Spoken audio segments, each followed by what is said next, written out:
के पुण्यार्जक हैं प्राचीन श्री अग्रवाल दिगंबर जैन पंचायत रजिस्टर धर्मपुरा, प्रधान श्री चक्रेश जैन, महामंत्री श्री विजेंद्र जैन, कोषाध्यक्ष श्री शेखर जैन, सचिव श्री नीरज जैन, मंदिर मैनेजर श्री पुनीत जैन, पंच कल्याणक महोत्सव समिति श्री 1008 पारसनाथ जैन मंदिर, वर्धमान कॉलोनी, सागर, मध्य प्रदेश।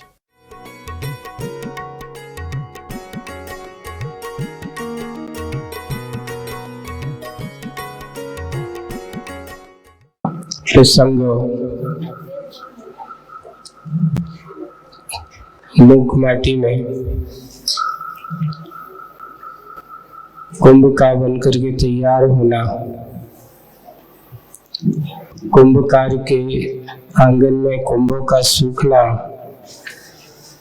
और फिर कुंभों के ऊपर वर्षा के बादलियां बदलियां छाना, उनके अस्तित्व को मिटाने के भाव से पर सूर्य प्रभाकर का उपदेश सुन करके उनके परिणाम बदलना और बदल करके फिर वे जो अच्छी बदली आई तो ऐसी रत्न वृष्टि करते हैं। तो रत्न वृष्टि होती है तो रत्नों के लूटने के लिए राजा और प्रजाजन आए और उन्होंने बिना पूछे उनको उठाना चाहा। तभी उपदेश हुआ कि किसी की बिना पूछे गिरी हुई रखी हुई वस्तु को उठाना ये महा अनर्थ है, पाप है, चोरी है, ऐसा आपको करना ठीक नहीं। ऐसा उपदेश हुआ और उपदेश होकर के राजा की मंडली को ऐसा लगा जैसे बिच्छुआ ने काटा हो। जहर के प्रभाव सभी मूर्छित हो जाते हैं और मूर्छित हो जाते हैं। इतने में कुंभकार आकर के भगवान से प्रार्थना करता है, हे भगवान, मेरे आंगन में ऐसा अनर्थ क्यों हुआ? मैंने ऐसा इस आंगन में कभी भी पाप का कार्य नहीं किया गया। और ऐसा कहा और कह के उसने महामंत्र का नवोकार मंत्र का जाप किया, भगवान का ध्यान किया और हाथ में ठंडे ठंडा जल लेकर के उनके सिर पर, चेहरे पर सिंचन किया। सबकी सब मूर्छाएं जहर दूर हो जाता है और वे राजा और प्रजा, राजा की प्रजा, सभी मंत्रीगण स्वस्थ हो जाते हैं। और देखिए वही रत्न उठाते सबको बिच्छू की तरह उन्हें काटा, लेकिन जब कुंभकार ने ऐसा किया तो उनको सहज रूप सब देखते हुए चकित रह गए कि ये क्या है। हमने छुआ तो बिच्छू जैसा जहर चढ़ गया और ये कुछ कर रहे हैं तो इनको कुछ नहीं हो रहा है। और सबके लिए ऐसा करते हो क्योंकि जिसकी वस्तु वो उठाए तो चोरी नहीं कहलाती है और कोई दूसरा उठाए तो चोरी कहलाती, पाप है, अनर्थ है, ऐसा कहा गया। तो पाप समझ करके उन्होंने उस पाप का प्रभाव परिणाम देखने को मिला और जब उन्होंने देखा, देख करके यही वास्तविक रूप से सत्य है और सत्य धर्म की जयकार उन्होंने लगाई है। चलते हैं आगे पढ़ता है प्रसंग। इसी प्रसंग में प्रासंगिक की बात बताता हूँ, 216 पेज नंबर 216 पर। इसी प्रसंग में प्रासंगिक की बात बताता है अपक्व कुंभ भी, बिना पका हुआ कुंभ भी। प्रासंगिक की बात बताता है अपक्व कुंभ भी। प्रजापति को संकेत कर, देखो प्रजापति का संकेत, एक प्रजापति राजा का, जिसे अपन राजा को भी प्रजापति कहते हैं, है ना। और एक लोक व्यवहार में जो कुंभ बनाने वाला है, कुंभकार को भी क्या कहते हैं? प्रजापति कहते हैं। ऐसे ही यहाँ पर वही है कि प्रासंगिक बात बताते हैं अपक्व कुंभ भी प्रजापति को संकेत कर बाल बाल बच गए राजन। उनको संकेत करते हुए वो क्या कहता है, अपक कुम बाल बाल बच गए राजन, बड़े भाग का उदय समझो ये तुम्हारा, वरना जल जल कर बाष्प बन खो जाते शून्य में तभी के। और यह कौन सी बुद्धिमत्ता है कि आप शून्य में खो जाते हैं? ये कौन सी बुद्धिमत्ता है कि, कैसे उदाहरण देकर के समझा रहा है, जलती अगरबत्ती को हाथ लगाने की आवश्यकता क्या थी? जलती अगरबत्ती को हाथ लगाने की आवश्यकता क्या थी? अगर अगरबत्ती अपनी सुरभि को स्वयं पीती तो बात निराली थी। आज तक कोई अगरबत्ती जले, ऐसी कोई अगरबत्ती है कि वो सारी खुशबू स्वयं ले जाए? मैं किसी को खुशबू नहीं दूंगी, स्वयं जलती है, पर अपनी खुशबू किसको देती है? दूसरों को देती है। देखिए एक चीज है, आप लोगों को दिखाते हैं, बहुत अच्छा प्रसंग आ गया है। अगरबत्ती जलती है, अपनी खुशबू दूसरों को दे करके उसकी मन को प्रसन्न करती है। जो भी उस अगरबत्ती की सुगंध को सुनता है, उसके पान करता है, खुश होता है। और एक सिगरेट जलती है, देखो दोनों जल रही है, जलने में कितना अंतर है। एक अगरबत्ती जलती है और एक सिगरेट जलती है। सिगरेट जलती हुई वो दूसरों जलती है, लेकिन जलाने वाला जो जला रहा है वो स्वयं जलता है और सिगरेट भी जलती है। अगरबत्ती जलती है, पर जो अगरबत्ती के साये में रहता है उसका मन बड़ा प्रसन्न होता है। वैसे ही अपने यहाँ लिखा है, सज्जन और दुर्जन की संगति बिल्कुल ऐसे ही है। एक अगरबत्ती की तरह है और एक कैसे है, सिगरेट की तरह है। कहावत है कि अगर दुर्जन को तुम कितने पास अपने पास रखोगे, है ना, तो वो तो स्वयं जलेगा ही, क्योंकि ईर्ष्या व्यक्ति उसके पास होती है, ईर्ष्या से ग्रसित होता है। दुर्जन कभी किसी दूसरे व्यक्ति के गुणों को नहीं देखता, वो क्या देखता हमेशा, वो कभी किसी का हित नहीं चाहता, वो हमेशा चाहता है कि कैसे भी जो मरे और एक संपत्ति हमें मिल जाए, कुछ भी चाहे करता है। तो दुर्जन की इच्छा हमेशा दूसरों की संपत्ति की ओर होती है, किसी की अच्छाई की ओर नहीं होती। लेकिन एक सज्जन होता है, सुजन जो होता है, उसकी दृष्टि हमेशा गुण ग्रहिता के भाव की ओर होती है। वो कितना भी संघर्ष में क्यों ना हो, अगरबत्ती कितने भी जले, लेकिन बदले में क्या देगी, खुशबू ही देगी। और दूसरा एक और सज्जन के लिए चंदन, आप देखा होगा, चंदन है, चंदन की विशेषता क्या होती, जितना जितना घिसो, जितना जितना रगड़ो,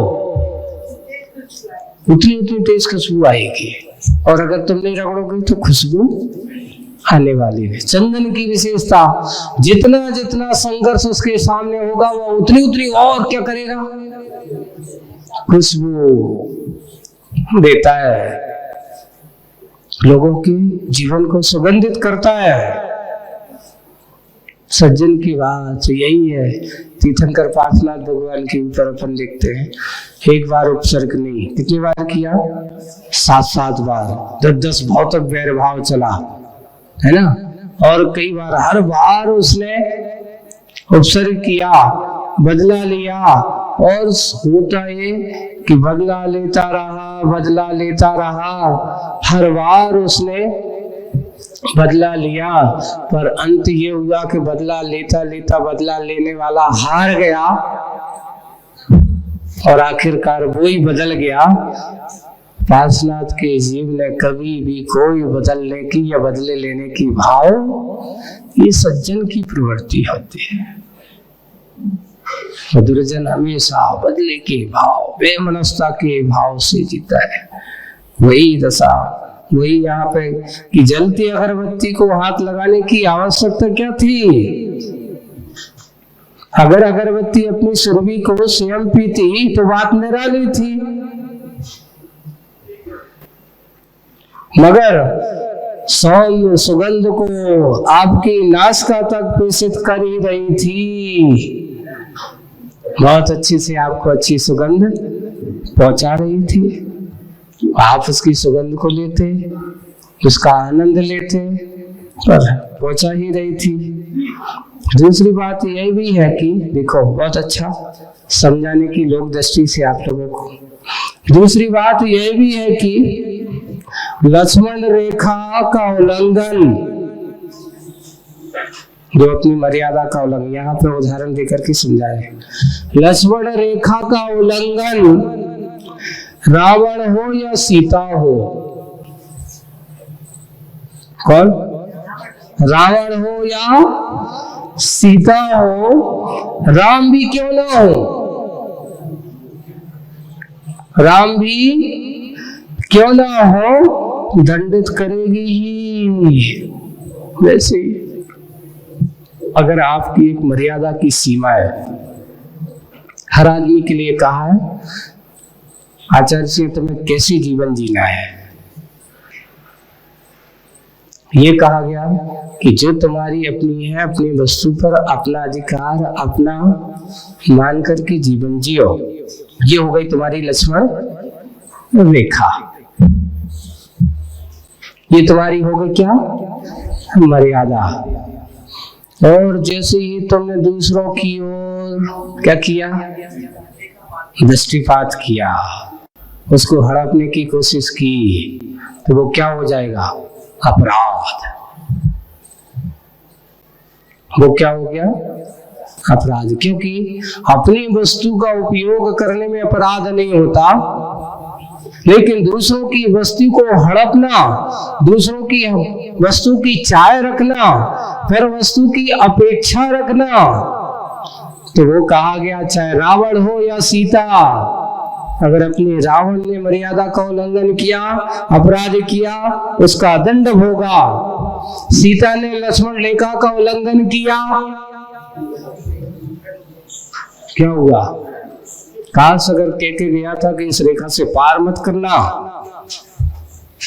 अगर उसने लक्ष्मण रेखा पार नहीं की होती तो हरण होता सीता का? नहीं होता। क्यों? क्योंकि इधर रावण भी लक्ष्मण रेखा के अंदर नहीं जा सकता था, लेकिन सीता के पास इतना सामर्थ्य था कि वो लक्ष्मण रेखा पार कर सकती थी। और हुआ ये कि उसने लक्ष्मण रेखा पार की, मर्यादा का उल्लंघन किया, अपनी सीमा से बाहर आए। और आज वही बात दोनों समाज की कि जो जितना अपने आप को मर्यादित अपनी सीमा में रह करके रहता है वह सुरक्षित रहता है, और जो अपनी मर्यादा और सीमा का उल्लंघन करता है, खतरा उसके जीवन में हर पल होता है। आज की मुखमाटी का संदेश यही है कि अगर लक्ष्मण रेखा का उल्लंघन रावण हो या सीता हो, यहाँ तक कि राम भी क्यों ना हो, अगर राम भी अपनी मर्यादा और उस रेखा का उल्लंघन करे तो दंडित करेगी ही, करेगा ही, उसको दंडित होगा ही। अर्थ अधिक अर्थ की चाय दाय, ऐसी बहुत ज्यादा कई व्यक्तियों की चाय दाय, अधिक अर्थ की चाय दाय में जो दग्ध हो गया, जल रहा है, अब कब मिलेगा? और अभी थोड़ा और हो जाता, इतना हो गया, वो तिल संतुष्ट नहीं है, थोड़ा और हो जाता। एक काम करते, अभी तो 10 करोड़ की संपत्ति है, वो चाह रहे हैं कि अभी थोड़े से 2-4 करोड़ और हो जाते इस साल, वो लगा रहता है, भागता रहता है, दौड़ लगाता रहता है। अब वही अधिक अर्थ की चाय दाहे में जो दग्ध हो गया, अर्थ ही प्राण, उसको कौन सा प्राण हो गया? ये प्राण की चिंता नहीं है, घाट होने लगो चाहिए, पैसा कम नहीं होना चाहिए। देखो कई जगह अपन सुनते हैं आदमी अपनी जिंदगी को दांव पर लगा देते हैं, अब जो होगा सो मरेंगे, चाहे ये पार चाहे वो पार, कैसे भी अगर एक बार ये मिल गई, नंबर 2 का काम है, पुरानी अच्छी कमाई है, अगर पकड़े गए तो जेल में, और नहीं तो अपने घर में तो है ही। और वही है अनर्थ की छाया, वो इस प्रकार के अर्थ में इस प्रकार करता रहता है, वह अर्थ ही प्राण। किसको? उसको पैसा ही प्राण हो गया। अपने यहाँ कितने प्राण होते जीव के सामान्य से पंचेंद्रिय प्राणी की अपेक्षा से 10 प्राण गए हैं। आचार्यों ने पहले लिखा 11वां प्राण अन्नमेव प्राणम। इस शरीर की सुरक्षा किससे होती है? अन्न से। और एक 12वां प्राण धन्यमेव प्राणम।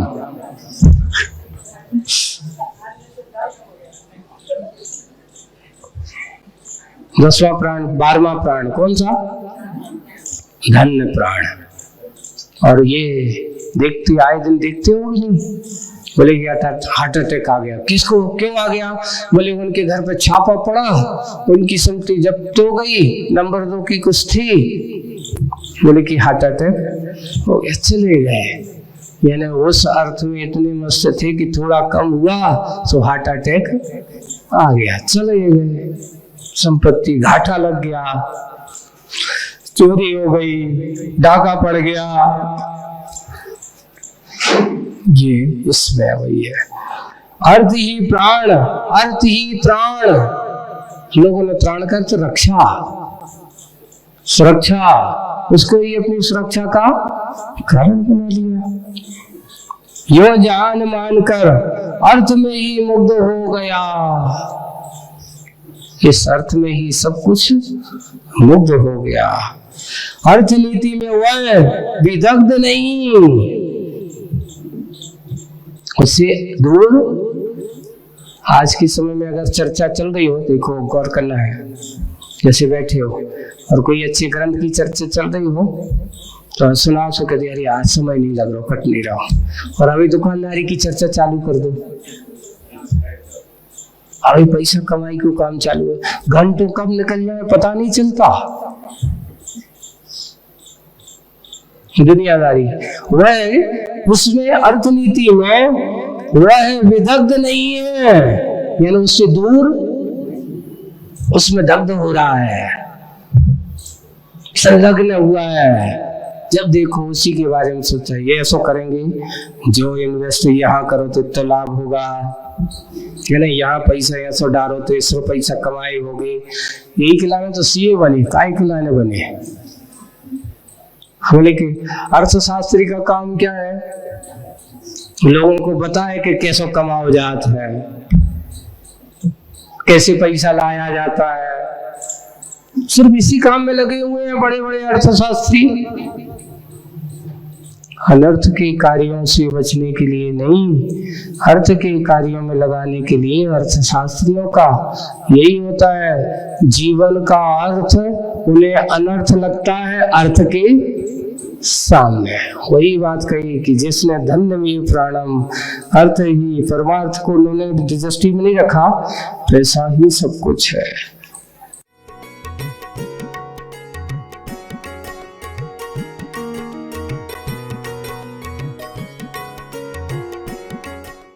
इस कार्यक्रम के पुण्यार्जक थे प्राचीन श्री अग्रवाल दिगंबर जैन पंचायत रजिस्टर धर्मपुरा, प्रधान श्री चक्रेश जैन, महामंत्री श्री विजेंद्र जैन, कोषाध्यक्ष श्री शेखर जैन, सचिव श्री नीरज जैन, मंदिर मैनेजर श्री पुनीत जैन, पंच कल्याणक महोत्सव समिति श्री 1008 पारसनाथ जैन मंदिर, वर्धमान कॉलोनी, सागर, मध्य प्रदेश।